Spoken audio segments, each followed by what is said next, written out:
17 বছর নির্বাসন শেষে দেশে ফিরে মাত্র কয়েক সপ্তাহের মধ্যেই বিএনপিকে নির্বাচনে নেতৃত্ব দিয়ে ক্ষমতায় এসেছেন তারেক রহমান। এরপর প্রধানমন্ত্রী হিসেবে দায়িত্ব নেওয়ার প্রথম 6 মাসে তার নেতৃত্বের ধরনে এসেছে দৃশ্যমান পরিবর্তন। রাজনৈতিক পর্যবেক্ষকদের মতে প্রোটোকল কমানো, সরকারি ব্যয় নিয়ন্ত্রণ এবং সরাসরি মাঠ পর্যায়ে যাওয়ার মাধ্যমে রাষ্ট্র ও জনগণের মধ্যেকার দূরত্ব কমানোর চেষ্টা করছেন তিনি।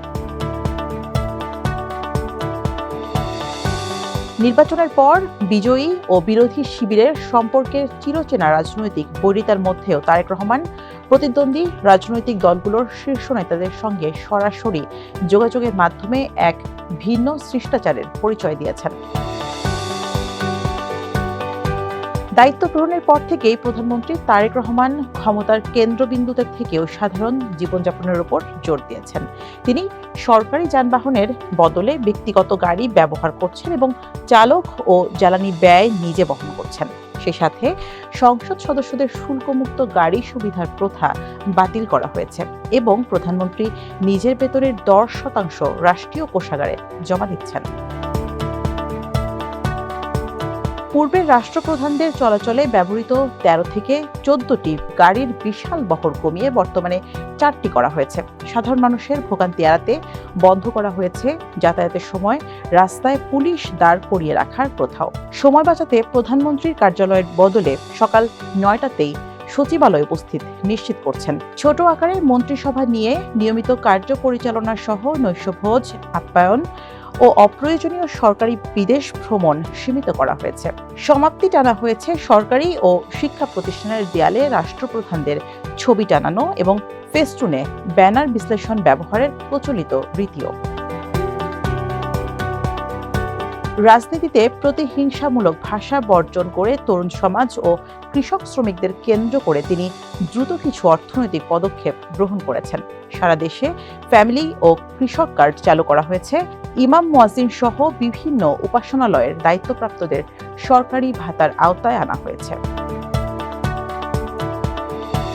10,000 টাকা পর্যন্ত কৃষি ঋণ সুদসহ মওকুফ করা হয়েছে এবং সেচ ব্যবস্থাপনা ও মাছ চাষ পুনরুজ্জীবিত করতে দিনাজপুর থেকে দেশব্যাপী 53টি খাল পুনর্খনন প্রকল্প শুরু করা হয়েছে। বন্ধ থাকা 44টি রাষ্ট্রায়ত্ত কারখানার বেসরকারি বিনিয়োগ আকর্ষণ ও টেক্সটাইল খাতের সমস্যা সমাধানে গঠন করা হয়েছে কার্যকরী কমিটি। প্রকাশ্যে তরুণ উদ্ভাবকদের সমর্থন জুগিয়েছেন তারেক রহমান।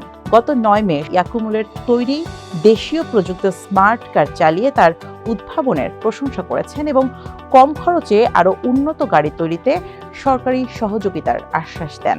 আর 23 মে তেজগাঁওয়ে স্থানীয় প্রযুক্তিতে নির্মিত বৈদ্যুতিক গাড়ি নিজে চালিয়ে দেখে সবুজ প্রযুক্তি ও দেশীয় শিল্পকে উৎসাহিত করার বার্তা দেন প্রধানমন্ত্রী। এর পরিপ্রেক্ষিতে বাজেটে ইভি উৎপাদনে বড় ধরনের ছাড় দেয় বিএনপি সরকার। প্রথাগত অফিসিয়াল রিপোর্টের বাইরে গিয়ে নিজে গাড়ি চালিয়ে পরিচ্ছন্নতা কার্যক্রম, বর্জ্য ব্যবস্থাপনা ও ড্রেজিং তদারকি করেছেন প্রধানমন্ত্রী। রাজনৈতিক প্রতিদ্বন্দ্বীদের সাথে সৌজন্য সাক্ষাৎ, মেয়ে জাইমাকে সঙ্গে নিয়ে প্রেক্ষাগৃহে সাধারণ দর্শকের আসনে বসে সিনেমা দেখা কিংবা অপরাধের শিকার পরিবারের বাড়ি ছুটে গিয়ে পাশে দাঁড়ানো, সব মিলিয়ে নাগরিকদের সাথে এক ধরনের মানবিক সংযোগ তৈরি করার চেষ্টা তিনি চালিয়ে যাচ্ছেন।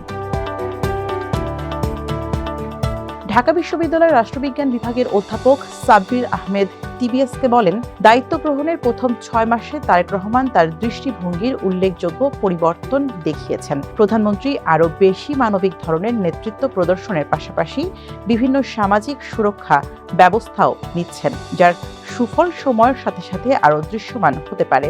তবে দেশের রাজনৈতিক ও অন্যান্য সংকট মোকাবেলায় সরকারকে আরও সক্রিয় হতে হবে। এই রাজনৈতিক বিশ্লেষক আরও বলেন, তারেক রহমানের কূটনৈতিক দক্ষতা মূল্যায়ন করার সময় এখনো আসেনি, কারণ তিনি খুব বেশি বিদেশ সফর করেননি।